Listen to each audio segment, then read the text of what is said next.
Okay, this is my first video for this mold making web page, and this is a little trick that I use.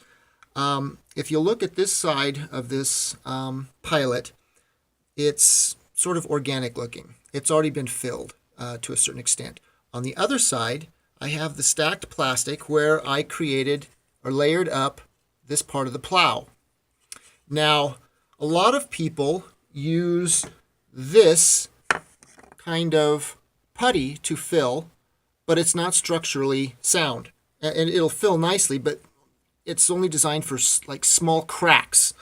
This, however, is a relatively large area. So what I'm going to do is use a trick that I've learned. And what I do is I take shavings of ABS plastic. I will wad them up into a little ball. I'm going to place it on this piece of scrap plastic. Now, I'm going to take some of my ABS cement, it's Weld-On 2, and I'm simply going to put some drops on the plastic. This will start to melt, literally melt the plastic that's been shaven. You have to use shavings because the thinner it is, the easier it is to get it to melt into the putty. Okay, and I'm going to take my X-Acto knife and I'm just going to push that around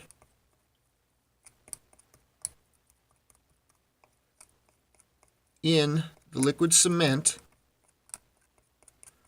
And as you can see, I now have an ABS putty.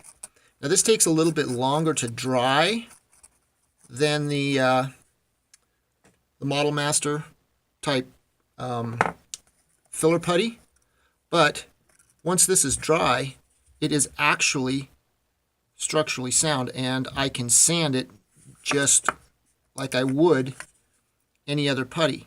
But the difference is I don't have to worry about it cracking. I don't have to worry about it deforming. It actually is, I'm just putting plastic back into, back where it belongs, I guess you could say. It'll shrink a little bit, and that's one of the reasons why on this side I've got this glossy area that's kind of dipped in. It shrank just a little bit, so now I'm going to go in and apply, and it sands easy. Sands just like the rest of the plastic. So I'm just going to trowel that in there. And it takes a couple times to build it up. But that is how I fill large areas. And I don't have to worry about, like I said, separation or cracking.